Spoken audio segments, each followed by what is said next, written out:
We back once again. Hit that like button, people. Subscribe. Leave a comment.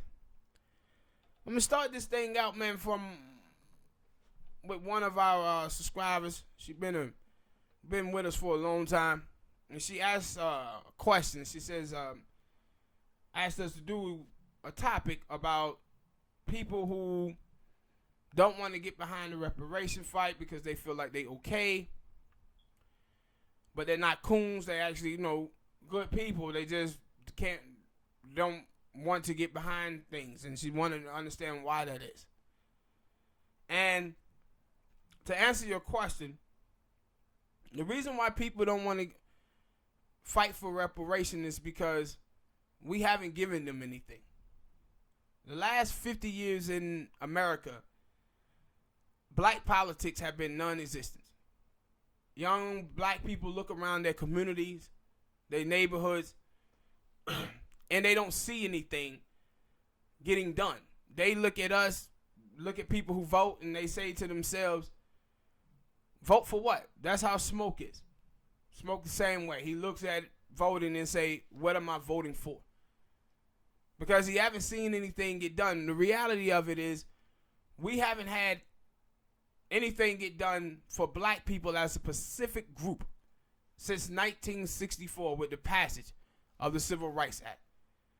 Our CBC, Congressional Black Caucus, they talk more about Latino issues, and not even Latinos who live in America. I'm talking about Mexicans who don't even live here, more than they talk about black stuff.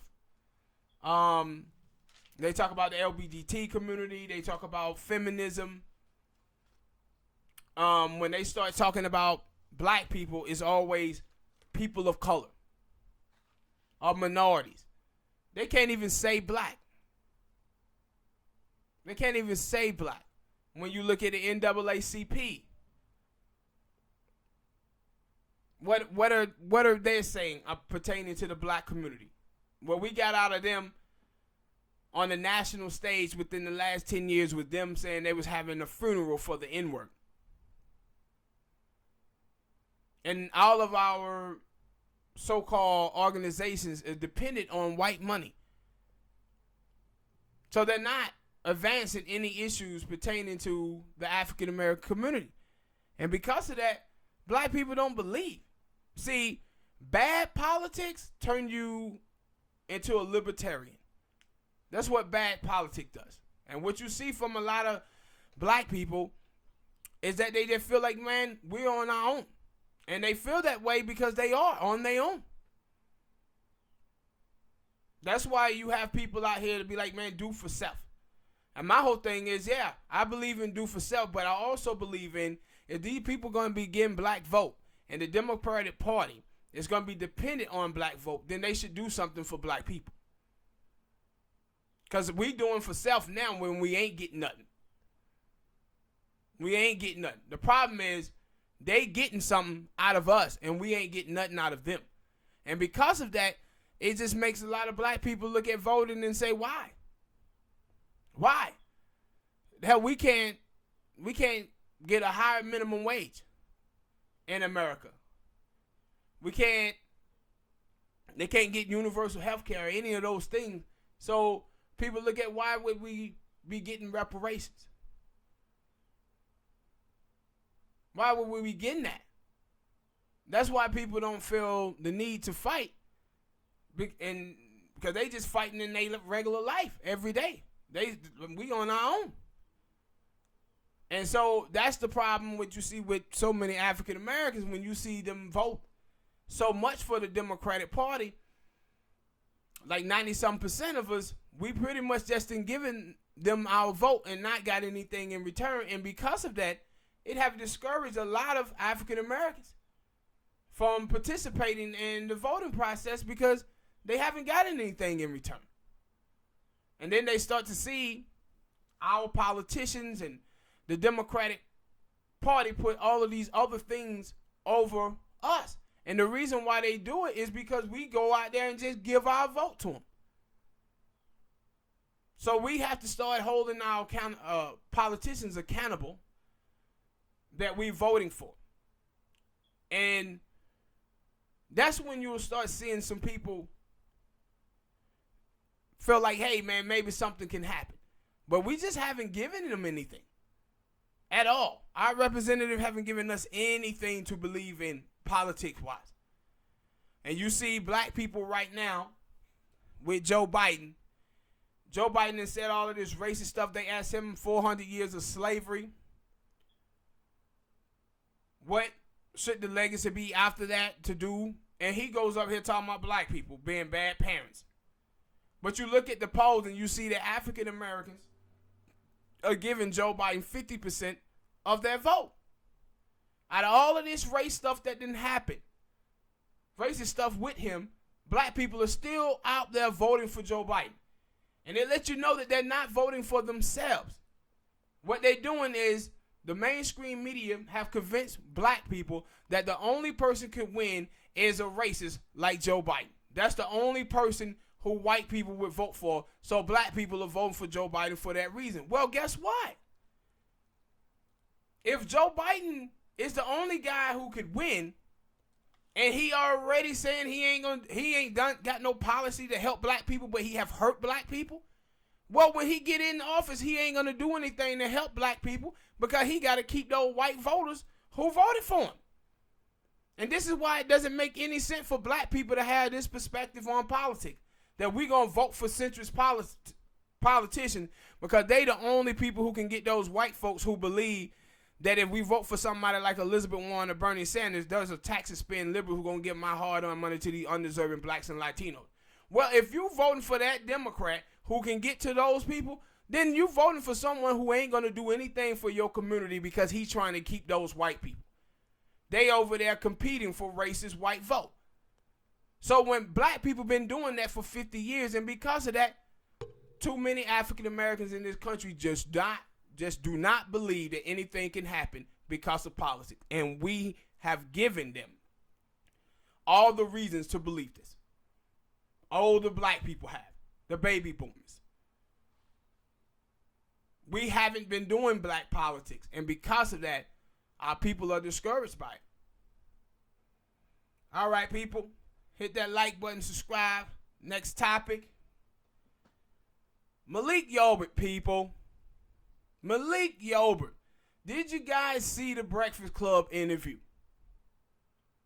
Did you see the Breakfast Club interview? I seen parts of it. Man.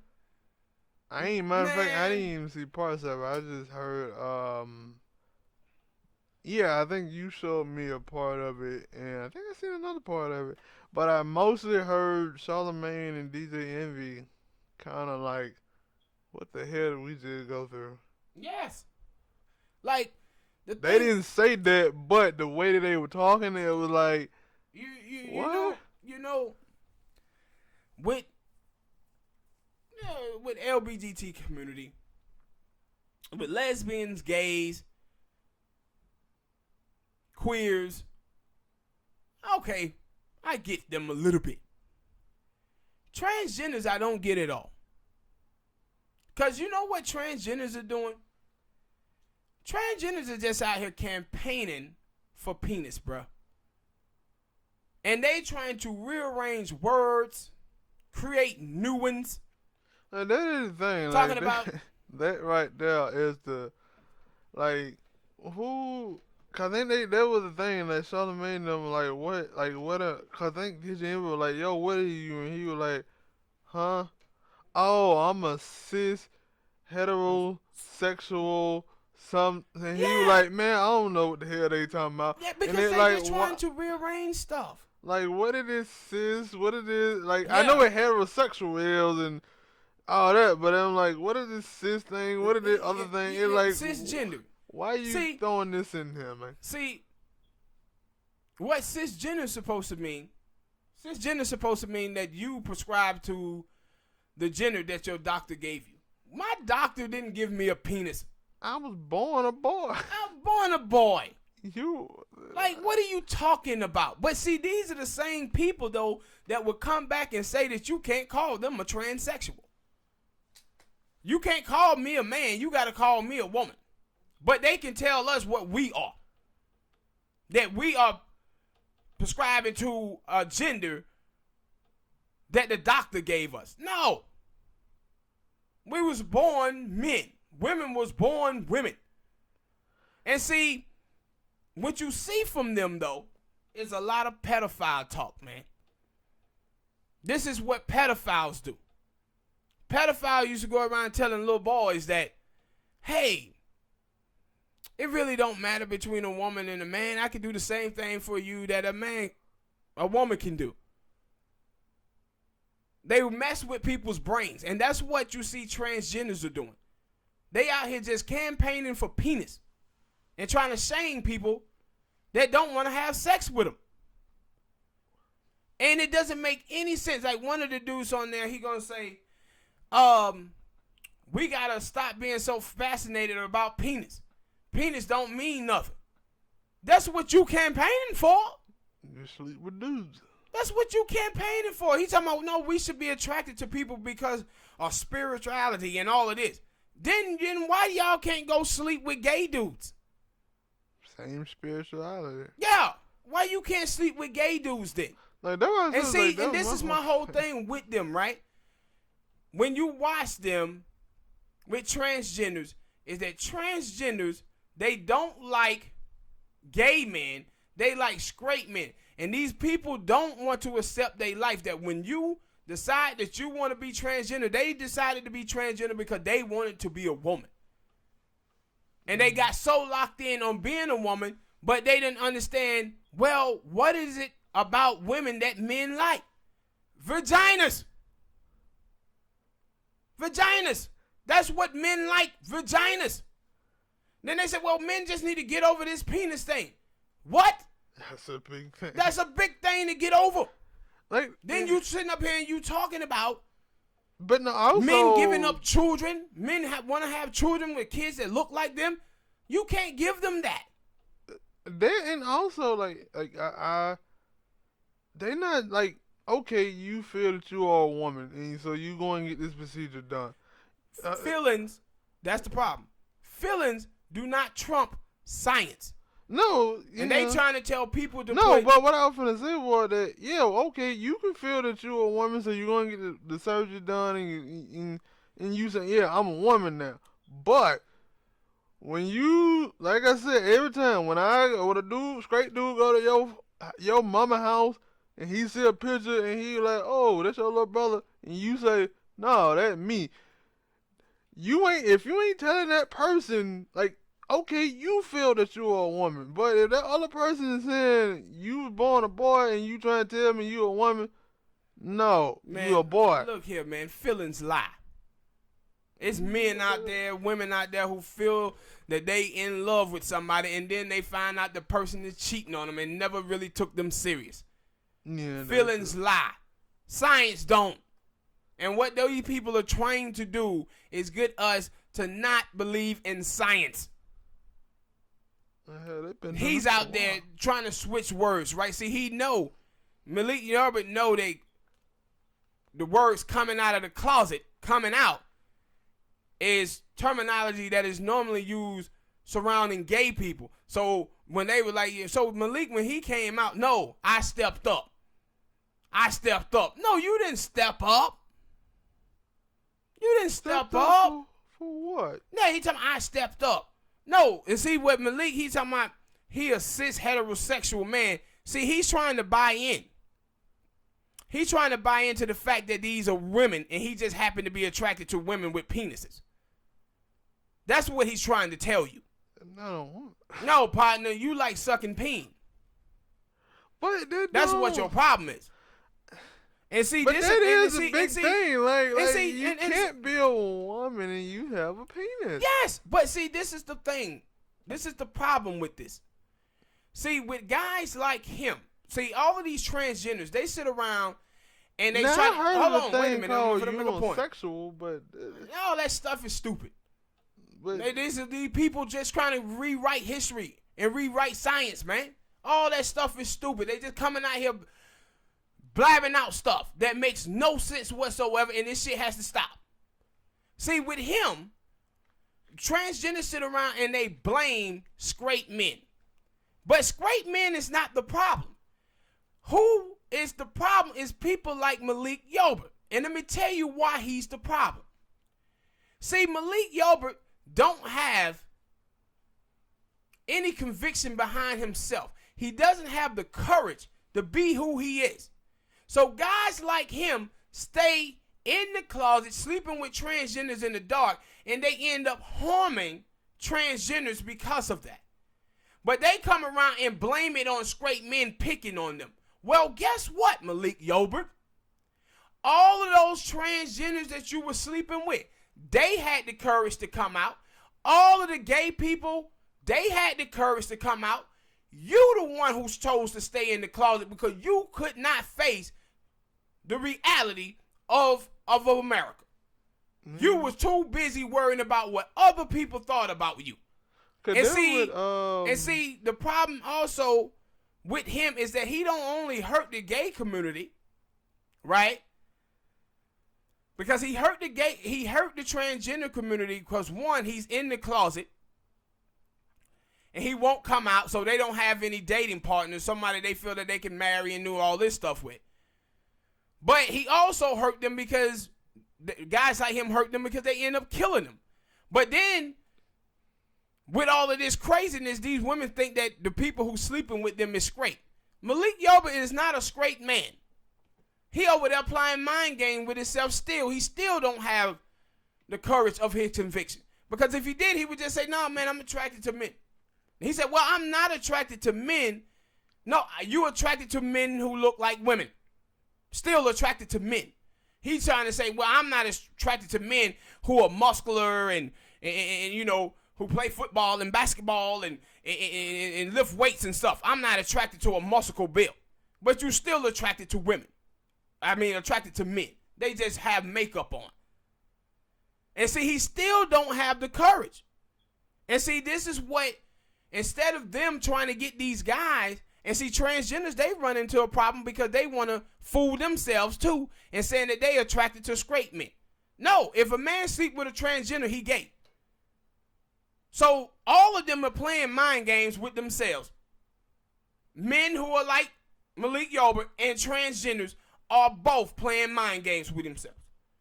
But they out here just campaigning for penis and trying to get men to see no difference between women and men, and they are differences. They are differences between men and women. And then they talk about, well, women, it ain't no such thing as natural women. Yes, it is. It's called women who are born with vaginas. Those are natural women. The hell are you talking about? Then the other little retarded boy that was sitting up there talking about bathrooms and stuff. Talking about, see, at home, you have a transgender bathroom at home. And I'm like, what the hell are you talking about, boy? What the hell are you talking about, little gay fellow? No, your bathroom at home is an individual bathroom. One person go in it at a time. When they say they don't want transgenders being in bathrooms, they saying it because you got 8 or 9 stalls in the bathroom and many people can come in that bathroom. Your bathroom is not a transgender bathroom, a bathroom where anybody can go in. Only one person can go in that bathroom at a time. The thing that people are worrying about with public bathrooms is at 8 or 9 stalls. And people don't want transgenders, men being in their bathroom, being in the bathroom with little kids. Why? Because any dude can put on a skirt and a wig and go into a bathroom and fondle little children and do shit like that to them. Yep. Anybody can throw on a wig. But these people done lost their ever-loving mind out here, man, these transgenders. I said, that what they are, and see, this is the thing, too, with transgenders. Transgenders' agenda is not so much us. Their agenda is against the future. They trying to get to our children. That's what they're trying to do. They're trying to convince our children that it's no such thing as gender. And they try, and see, the thing is too, man, you got to understand that in the United States of America is over 300 million Americans. Transgenders make up 0.01% of Americans. But think about how much energy these people suck out of American society. Think about how much you hear the left wing going to bat for this small population. And the stuff that they say make absolutely no sense whatsoever. And they just rearranging words, giving new definitions of words, just to try to make their case. And what's underneath it all is them campaigning for penis. And you can tell what penis they want, because they don't talk about this stuff towards white men. It ain't no white men is making dudes stay in the closet and all of this stuff. It's always straight men, because they out there campaigning for the big Lebowski. That's what they're doing. They campaigning for the penis, man. Black penis. They want black penis. This is why they go around saying this stuff that they do strictly towards black men. You don't see them aiming at that white man at all. Like, more white men do be out there sleeping with them transgender. And be open. At least mine, when I be watching. Black dudes do too. When I be watching, yeah. I'm going based off of Jerry Springer, though. That's mine. Yes. Jerry Springer, and then them cover videos of Bobby Valentino. But that's what I'm saying. Other dudes. But see, this is the thing. They don't want these dudes just to sleep with them. They want them dudes to be in a relationship with them. That's what they want. But see, these dudes, though, they so afraid to come out of the closet because these guys are not sure of their sexuality. See, they like women and they like men. But see, it's a difference between what you see from these guys. A lot of these guys have fetishes. They have fetishes towards transgenders. See, they just want to sleep with transgender. They don't want to marry them. They want to marry women, but they want to sleep with transgenders. And that being bisexual? No, them are gay. But you just said they want to sleep with women and men. See, they want to hide. See, they want to hide. Malik Yoba was hiding with his wife. They're confusing the hell out of me. That's what Malik Yoba is. See, Malik Yoba is out here telling you all of this stuff right now. He's still married to that white woman. And got kids by her too. See, what Malik Yoba was doing with his wife was hiding. Even though he was out there sleeping with little boys. He was hiding. And so now he want to come out and try to tell you he's a cis heterosexual. Nah, brother, you gay. No, you gay, bruh. But all of this stuff is just crazy. Like, that was one crazy interview. And they didn't even have their stuff together themselves. They was wrestling over words. They couldn't explain things very well. Because you can't explain things when you're trying to be deceptive. When you're trying to con people. But that's exactly what they was doing. Trying to con people, man. And it gotta stop. All right, people, hit that like button, subscribe. Next topic. I don't know if you guys seen this this revolt panel that they had with T.I., Killer Mike, and Candace Owens. And they was talking about, a black agenda, and everybody was talking about, T.I., and he went in on Candace Owens in the interview. But then the topic of reparation came up. And T.I. started talking about some foolish stuff that made no sense. But then they had this boy on there, Jay Morrison. Now, Jay Morris was talking about how he was down with it in Cobra and saying black Americans asking for reparation from America was stupid. Now, the ADOS family, they called him out on Twitter. So he did this response video where he was talking about he's so swaggy and Richie Rich and people was just hating on him or all of this foolish stuff. But we got a bunch of punks, man. A lot of bitch dudes that's out here in this Twitterverse and YouTubeverse. And I'm going to tell you about these three individuals. Jay Morrison, Boris Watkins, and Talib Kweli. Now, once Jay Morris did this, the homie Tariq Nasheed sees the video that he puts out, and Tariq start going in on him.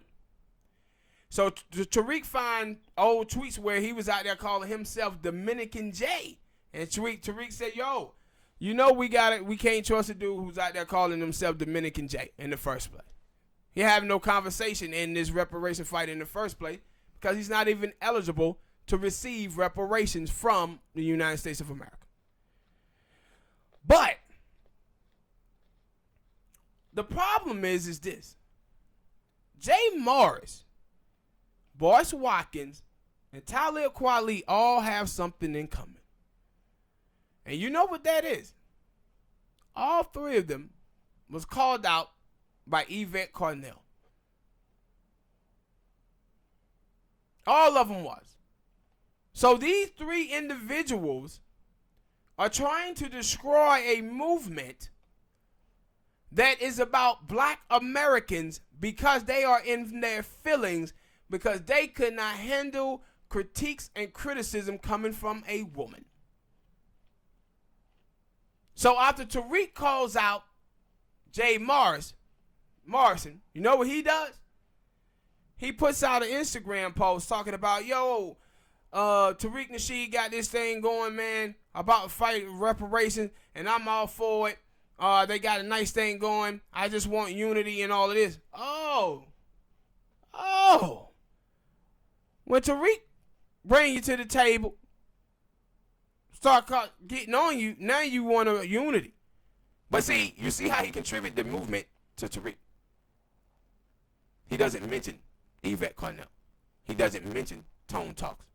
And the reason why he didn't mention those people, especially Yvette, because that's why he dissed the ADOS movement in the first place. In the fight for reparation. Because he know who funded this, founded it. He know who started it. And he also know that she was burying him. A year or two ago. About, I think he done took in like $11 million from black people that supposed to been buying land, talking about rebuilding Black Wall Street. And he comes in talking about reparation. The next time we see him, he in here talking politics. You don't supposed to be talking politics. You're supposed to be talking land. You're supposed to be talking about the money that these black people supposed to been getting back. But you out here talking about how swaggy you are. How rich you are.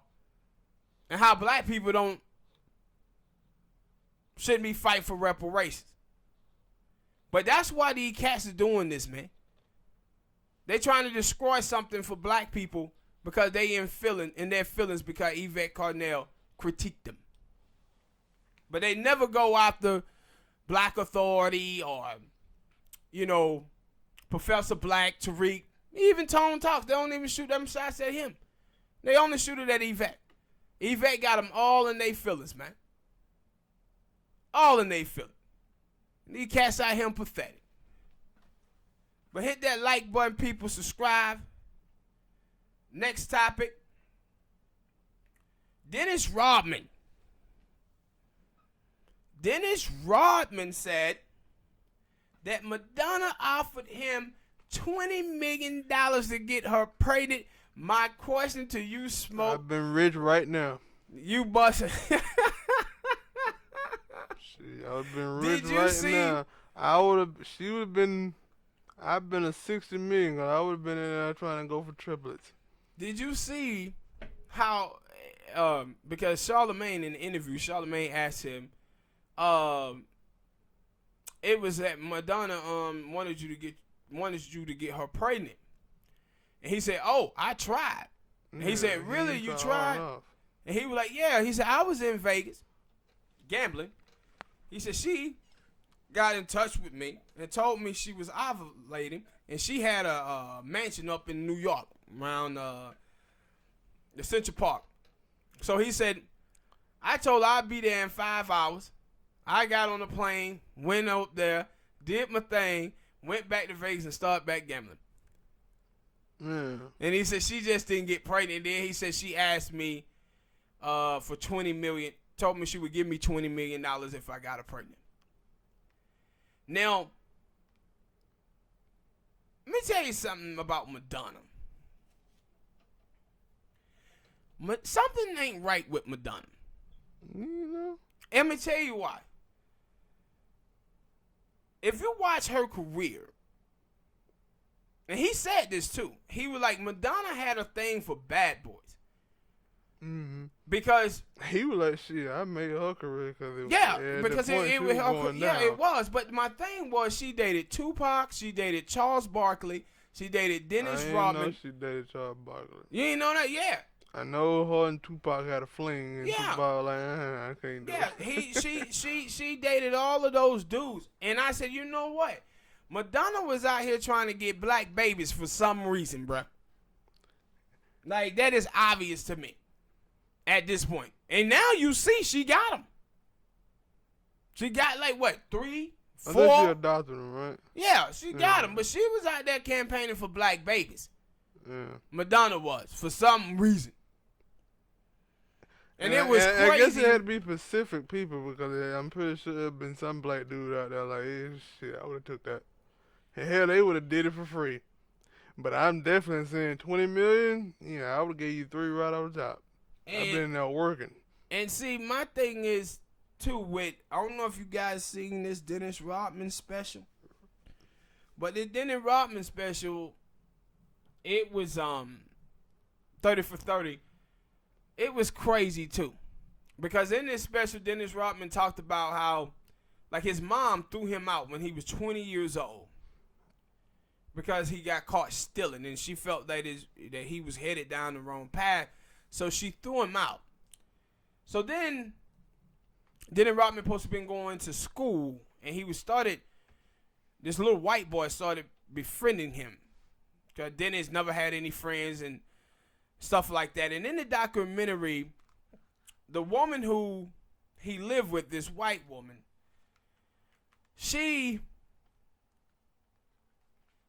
Dennis Rodman told her that he didn't like black women, right?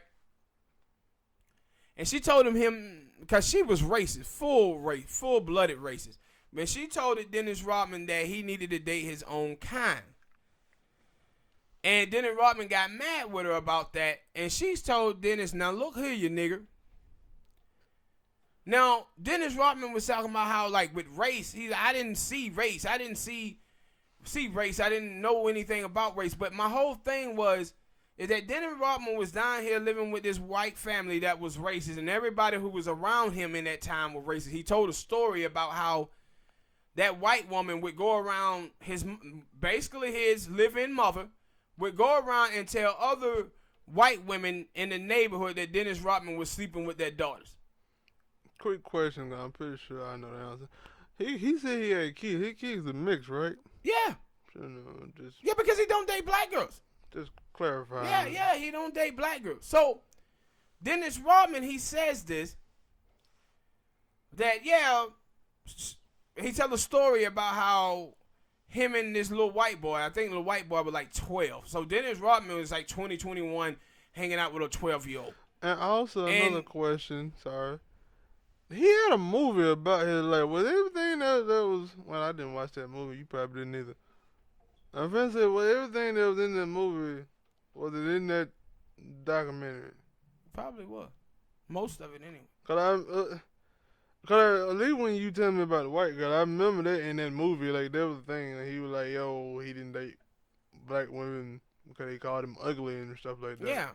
Now, I ain't watched the full movie. But the thing was that I had a problem with him is that what you see from black people who be cooning, they hold black people to a whole nother set of rules that they wouldn't dare held white people to. Now, Dennis Rodman was mad with his mama because she kicked him out at the age of 20 for stealing watches and shit. And he got locked up. But these white folk was being racist to him, and he's lifting them, talking about they the family I never had. Then he tells a story about how him and his little white boy was walking, and some white men came up there and had 12-gauge shotguns. And they told Dennis Rodman if they ever see him with another white girl in this town, they were going to blow his brains out. And they put the gun to the little boy head too.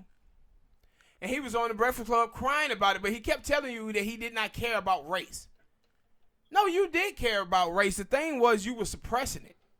Because now you sitting up here at 58 years old crying on the Breakfast Club about them white dudes putting a 12 gauge in your face. See, this is when you start seeing black people. When we're talking about playing the modern minority and having respectable politics. He was bowing down to that racism. But with his mama, he's 58 years old, still talking about how he wouldn't forgive his mama for throwing him out.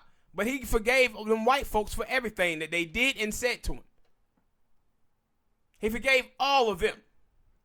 And then you see also with him, he talked about how his father wasn't, in his life, and his mama them didn't love him the way that he's supposed to be in love.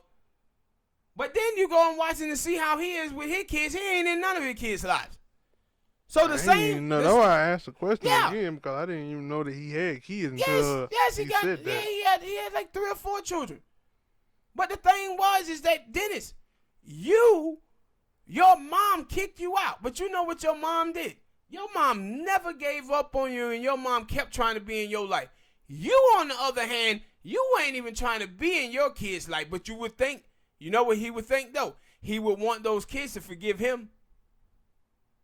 Mm-hmm. He would want those kids to forgive him, and then he talked about his, again, this is the point that I have with these black dudes who be out here talking about they don't like black women, but then they generalize and project the action and views of some black women on all black women, but they don't do the same thing to white women. So they start asking him about his wife that he met.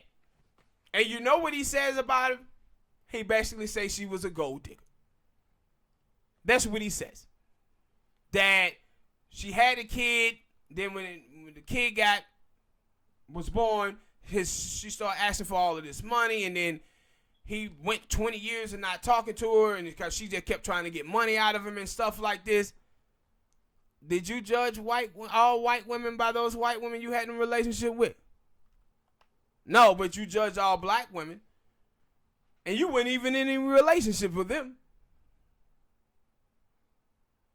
Mm. And see, this is the stuff that I have a problem with black people who say stuff about black folk, that they won't ever hold white people accountable for the things that white people do to them. They be sitting up there seeking validation from those white folk, fighting against those white people rejection. But they won't fight it. He wouldn't fight against black women's rejection, but he would for these white women. All right, people, hit that like button, subscribe. Next topic. This is a crazy story here, man.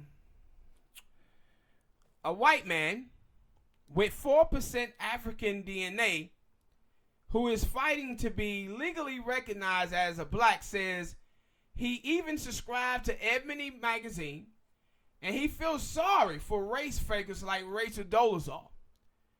And he wished he could have told her that all she had to do is identify as black. Now this dude, he owned a Washington State business and an Orient insurance company. And he said they should all get the benefits of being registered as a minority-owned entity. See, this is the thing that you see now from these white people. It's things on the books that African Americans supposed to get that took place way back in the 60s with the Civil Rights Act and affirmative action and stuff like that. So now you have these white people going up saying that, hey, look, I'm 4% black. Now, he didn't got all of the privileges that came to him in the United States for being a white male. Now he's out here trying to get benefits that's supposed to go to the oppressed. See, this is the same thing with Elizabeth Warren. And see, a lot of people out there be buying this foolishness from Elizabeth Warren. See, Donald Trump called her Pocahontas. And the Cherokee Nation, I think it was, came out and they was against Elizabeth Warren because she was out there talking about she was Indian. But people don't understand that why these white folks do this. The same thing that this white man was doing. Elizabeth Warren did the same thing. I pulled up some stuff, as you guys can see right now on the screen, that on her college application and stuff, she identifies as an Indian woman. So when she was at Sanford University, they didn't have any diversity there on the squad. So they hired Elizabeth Warren and said, hey, we have hired our first woman of color. So she got her positioning in college because she faked to be an Indian. And then she got on the boards and stuff there at the college because she was fake being an Indian. That's what she was doing.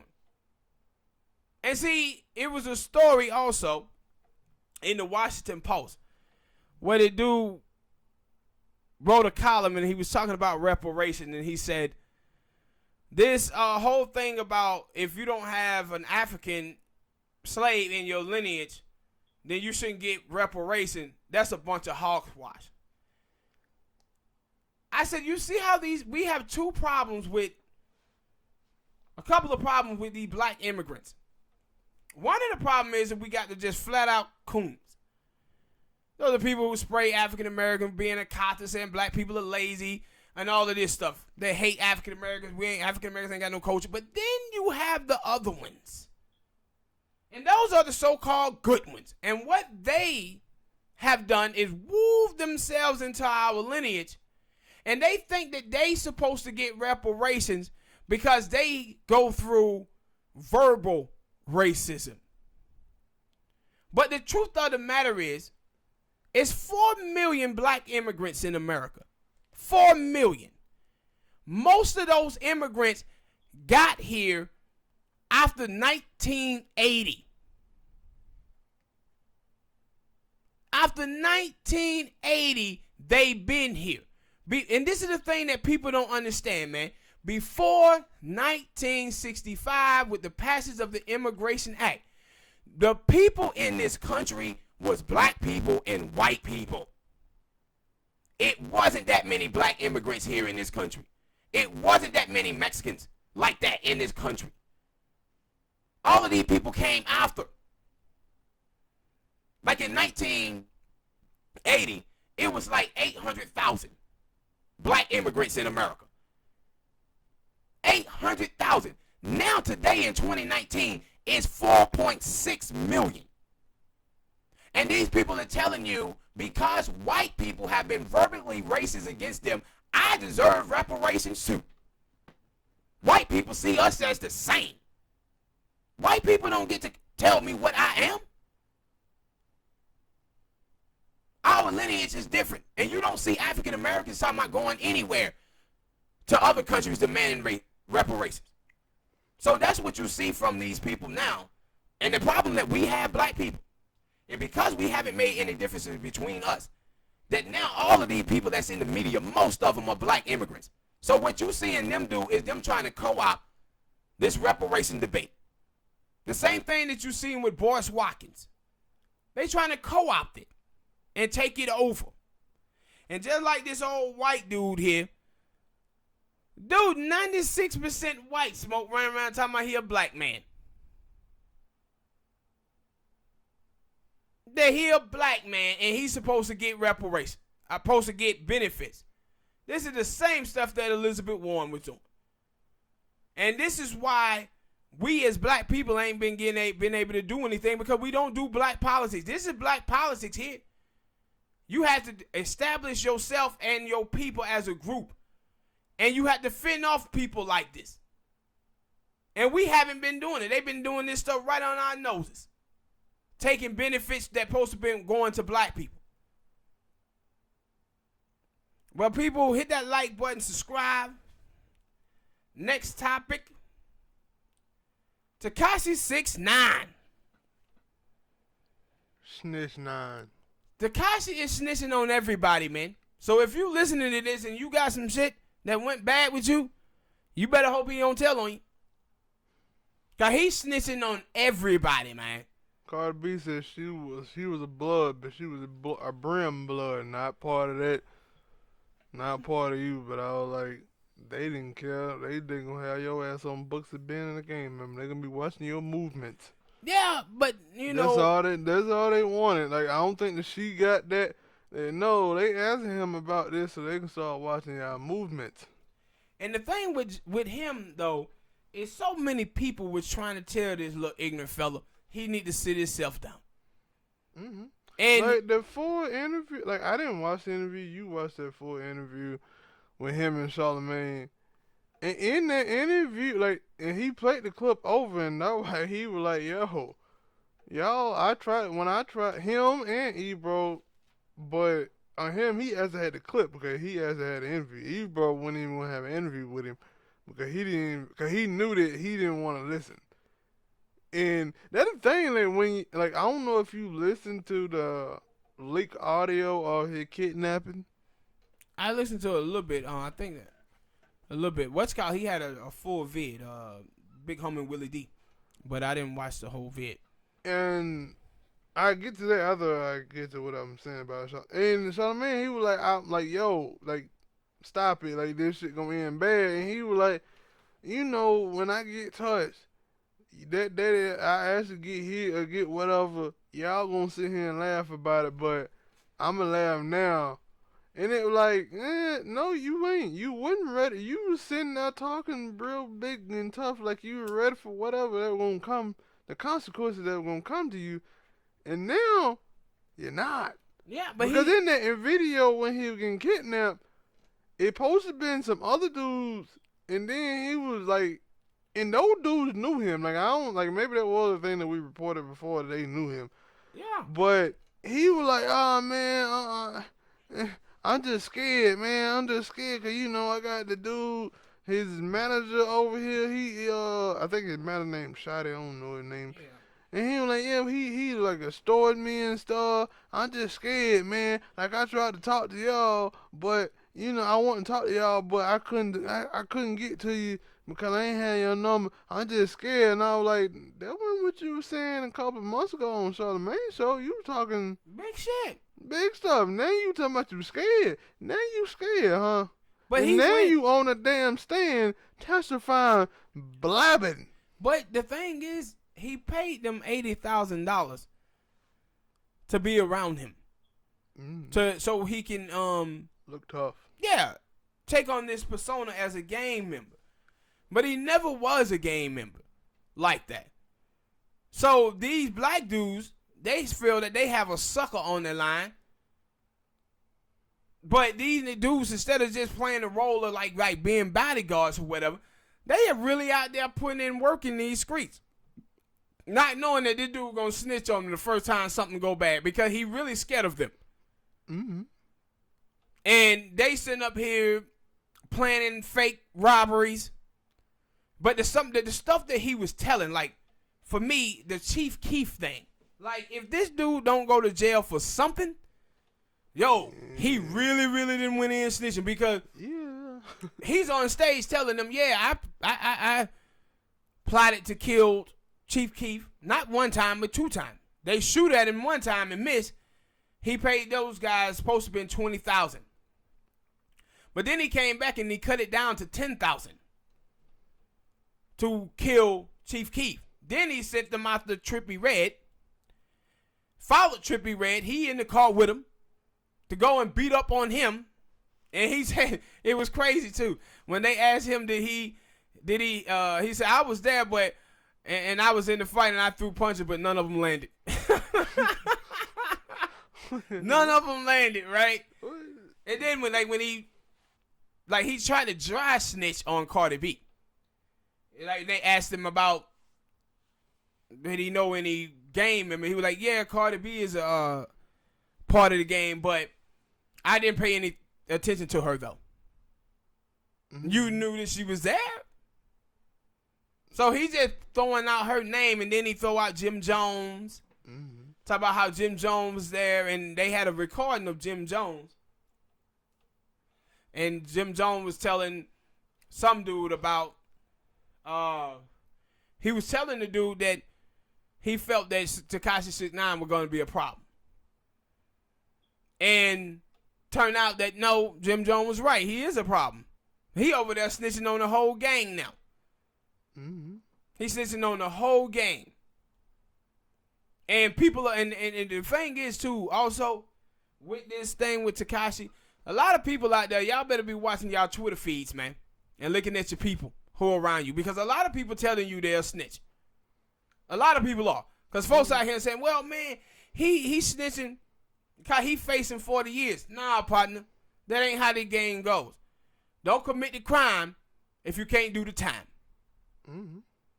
Don't be out here acting like you a thug and you a gangster when you know you not, and then want to tell on other people to get yourself out of trouble.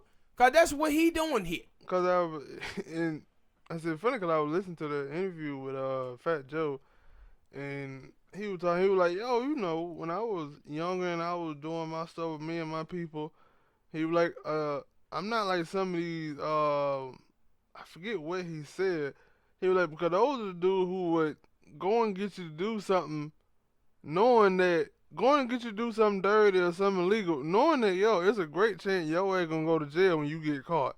He said, see me, I'm a Don. I know that a Don supposed to be a person who's gonna do something, knowing that it's a possibility you gonna go to jail. So I'm gonna try to do something or get you to do something where I know you're not gonna go to jail for, so you don't go to jail. And I was like, with Tekashi, he didn't give a damn about them niggas that he was paying to go and put hits on people going to jail. Even though he was scared of them, maybe that was one of the reasons why he was doing, like, yo, they go to jail, I ain't got to deal with them no more. But not knowing and know, they still got other people on the outside who, once they know that, nah, that he set me up. And I hope in his deal that he got. Oh, he gonna have to have something.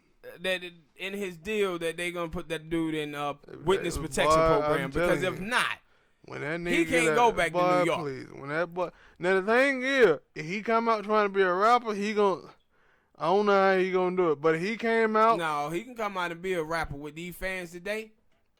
With these fans today, he can get away with being a snitch. No, everybody's snitching on everybody. Yeah, I do believe that, but I'm saying he ain't gonna last long. He gonna get killed.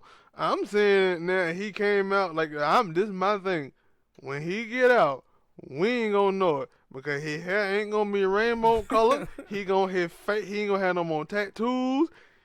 He admitted got some goddamn reconstruction on his face. He gonna like a totally different man. They gonna be like, who is that? Yeah.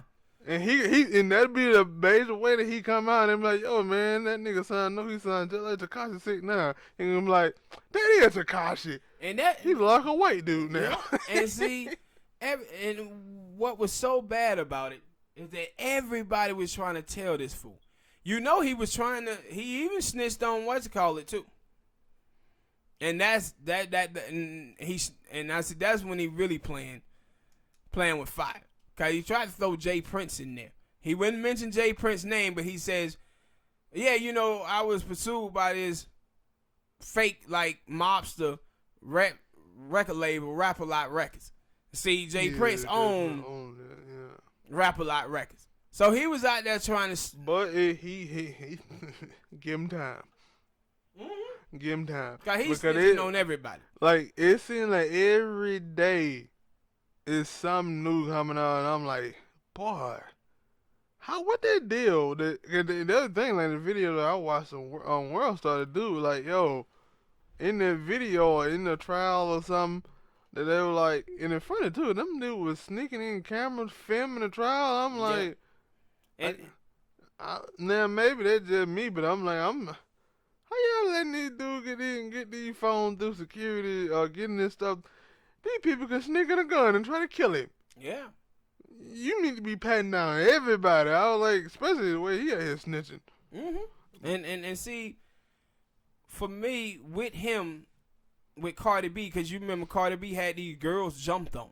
Yeah, and the other thing that I had read is they were like, yo, they were going to try to connect that. Yeah, they and I was like, Yeah, Cardi and then B you that remember, hurt. you remember with Jim Jones. Jim Jones had problems, and Jim Jones not too long ago got caught in Georgia with some guns and drugs on a charge. I think so. I think I remember. I think it was earlier this year or late last year, It made and it so wild. he had stuff up there also, things that went in, and as I said, that's why they get him to sell these people game members, cause they trying to draw the conclusions on the other cases that they have where they think Jimmy and Cardi B was involved with them. Cause I know that other dude, he was talking about with the Cardi B thing. He was like, yeah, you know, cause it could be bad for her as far as sponsoring. People don't want Yeah. to sponsor with somebody that's known.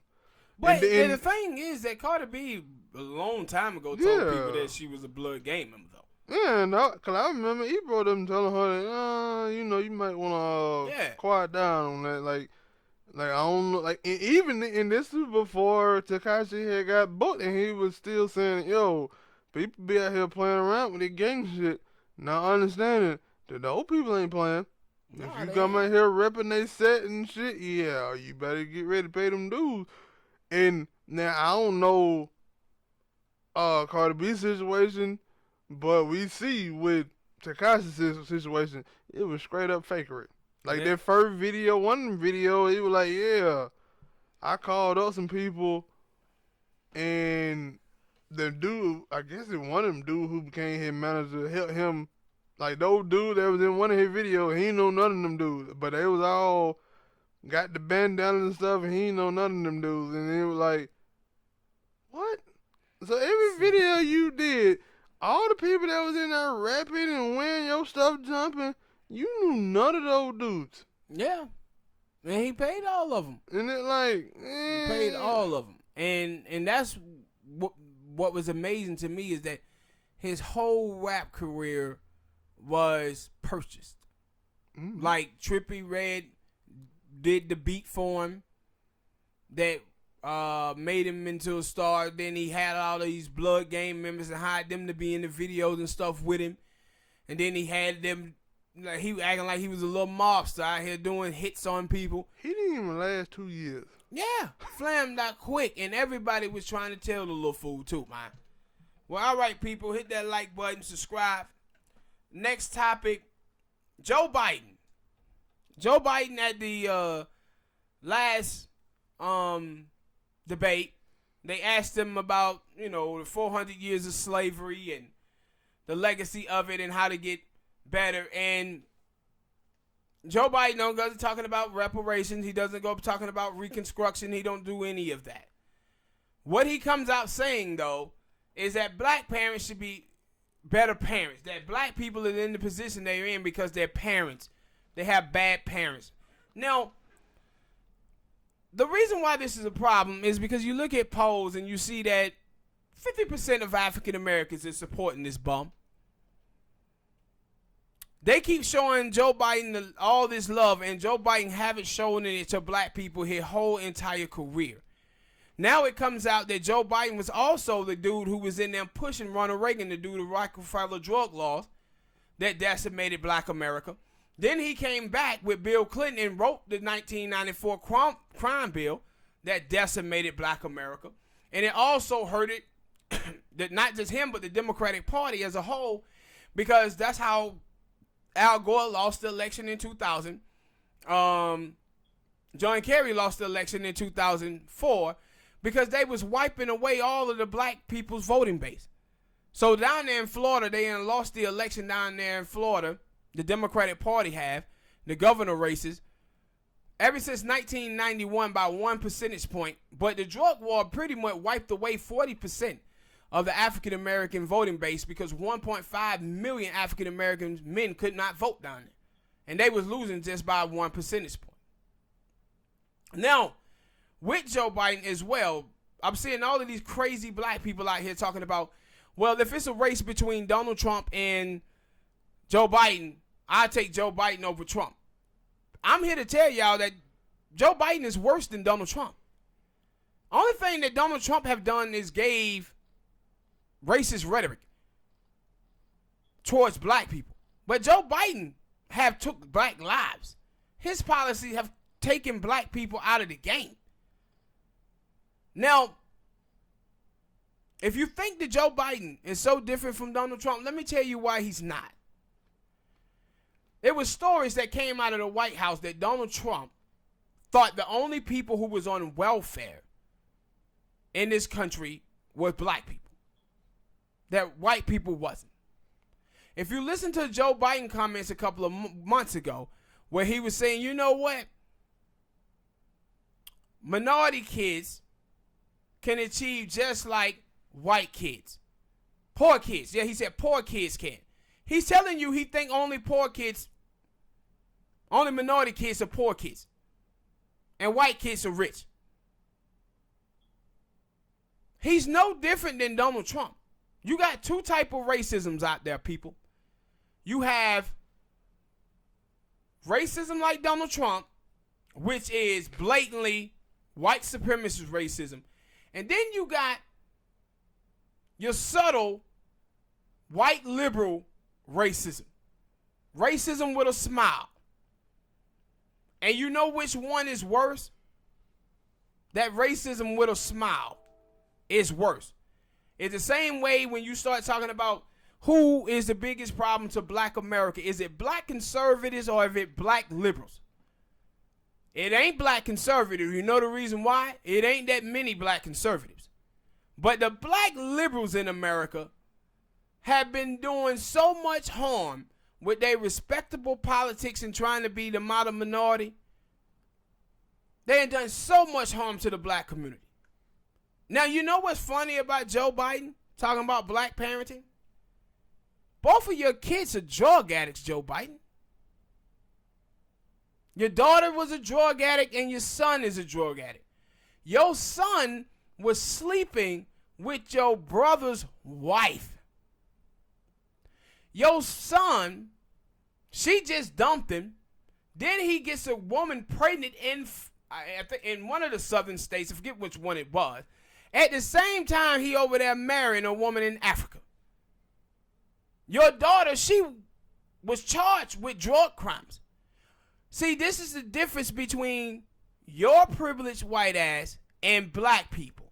See, your daughter didn't go to jail. Didn't get them 15, 20 years in jail that black people were getting for the same drugs that your daughter was doing. See, you didn't give black people that opportunity to succeed. You threw them in jail 15, 20 years. Ripped the shreds our whole family structure in this country with the drug war. The same drugs that you was out there locking black people up and ruining their families with, your kids was doing the same drugs. But they had that privilege. They had that white privilege with you being their daddy, and none of them went to jail. Still out here smoking dope now. There was a story not too long ago about his son returned a rental car and they found a crack pipe in the motherfucker. It was there before he bought it. There's a crack pipe in the car. But Joe Biden is out here, of all people, trying to tell black people about parenting their children. The same Joe Biden that was on there telling black women that they need to learn how to close their legs, and that Chris Wiley asked him why it is that, how would you appeal to white voters in the South? And he says, well, you do know that Delaware was a slave state. But black people are out here giving this man here 50% of their vote. If you're going to vote for Joe Biden, you might well vote for Donald Trump, black people. Might well vote for him, because both of them are terrible. But black people out here are picking between the lesser evil and not understanding that both of these evils can kill you. But there's no way in hell that Joe Biden's supposed to be getting 50% of black vote. No way. But this is why black people is in the position that we are in this country, because we keep voting for bad politicians, man, and then whining about the outcome. Then stop voting for these bad politicians. All right, people, hit that like button, subscribe. Next topic, a quick hit on this one. Ed Buck. Ed Buck got locked up finally. This is the dude who was drugging these black gay men and killing them out there. in California. And what you see from the black transgender community, you see none of those people talking about Ed Buck, but they talked about Kevin Hart. They talked about Dave Chappelle. But K Hart out of the hospital, good for him. yeah, good for Kevin Hart getting out of the hospital. But these black transgenders, they said nothing about Ed Buck.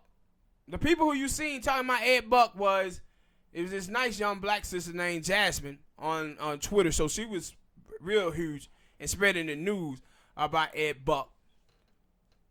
But it was her and straight black men who was going after Ed Buck. The black transgender community, they said nothing to Ed Buck. And see, this is what I talk about with transgenders putting their sexual orientation over their race. See, they aim their weapon and bust their shots at black men all day. But this white dude who was a huge donor to the Democratic Party, he was out there putting more bodies on him than Michael Myers. Last week, I think it was September the 11th, they found another overdosed black man at his house. So they had locked him up and charged him with running a drug house. And then I think yesterday or earlier this morning, they gonna charge him with the 2 deaths, the 2 or 3 deaths that he had with those black men up in there.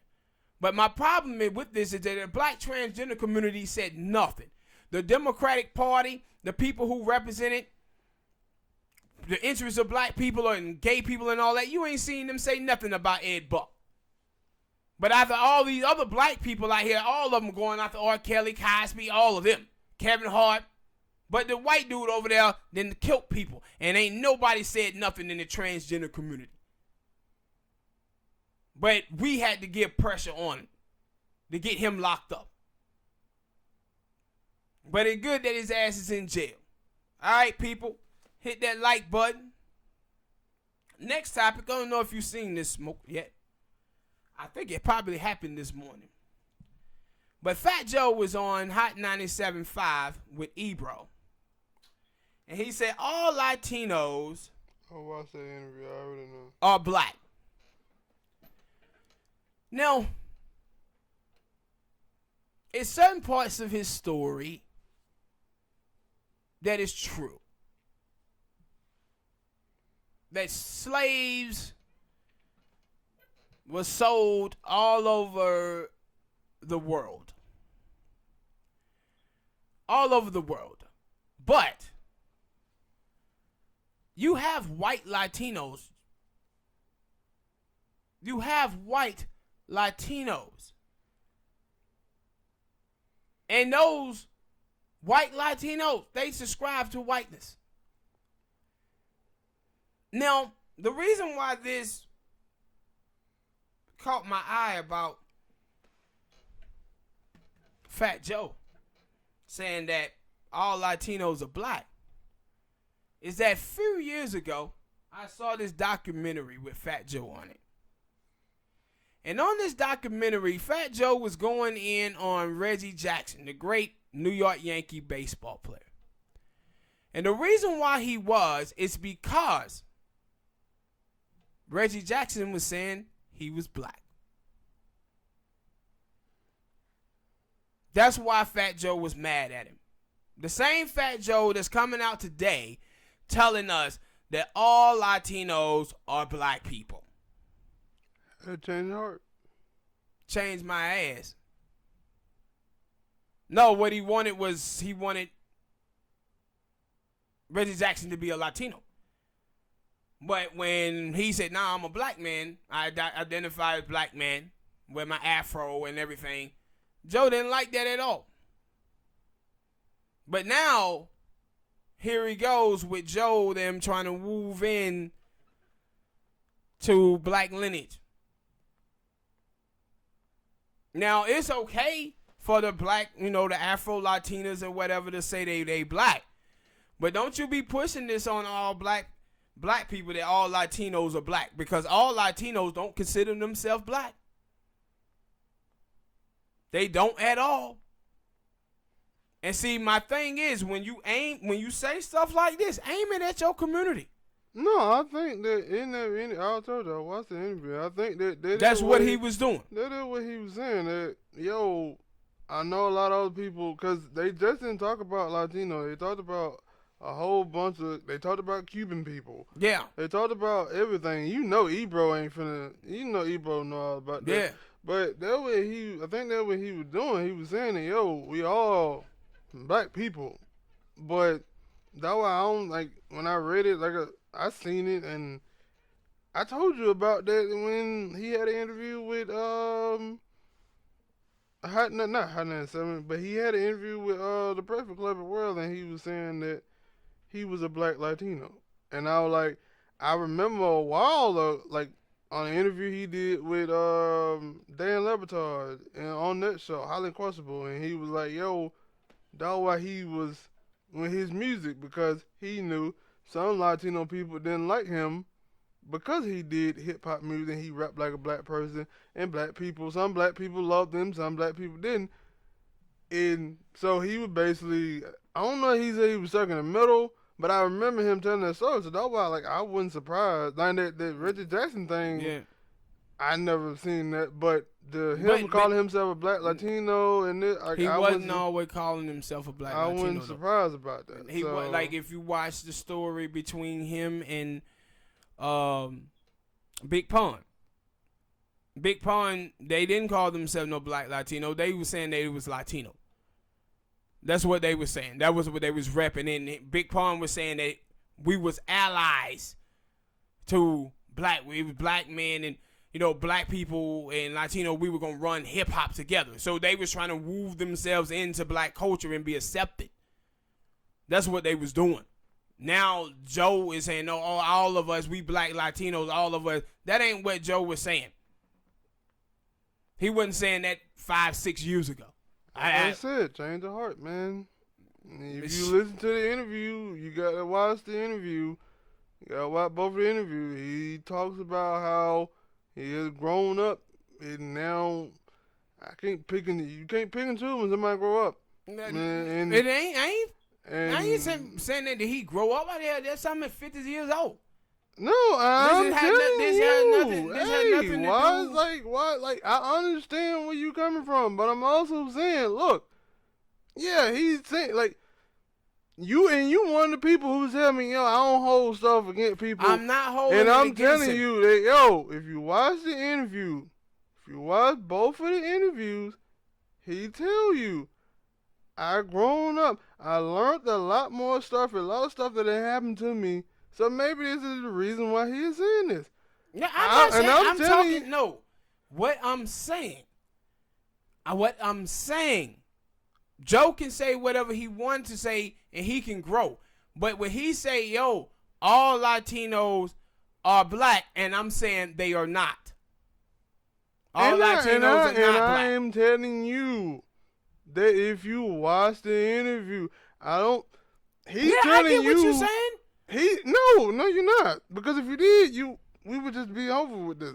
I'm telling you that, he's sitting here saying this not just for him to be saying. He's saying it like he's telling other Latino people to stop with the bullshit. But you still ain't hearing what I'm telling you. I'm telling you that Joe is wrong. All Latinos are not black. A lot of Latinos are white. They are white. Cubans are white. A lot of Mexicans are white. Go ahead. Whatever. He's just saying that he pulling the same stunt that the white dude is pushing. The white dude is saying that because I got 4% of black blood, that makes me a black person. Joe is saying the same thing. Can we go to the next topic?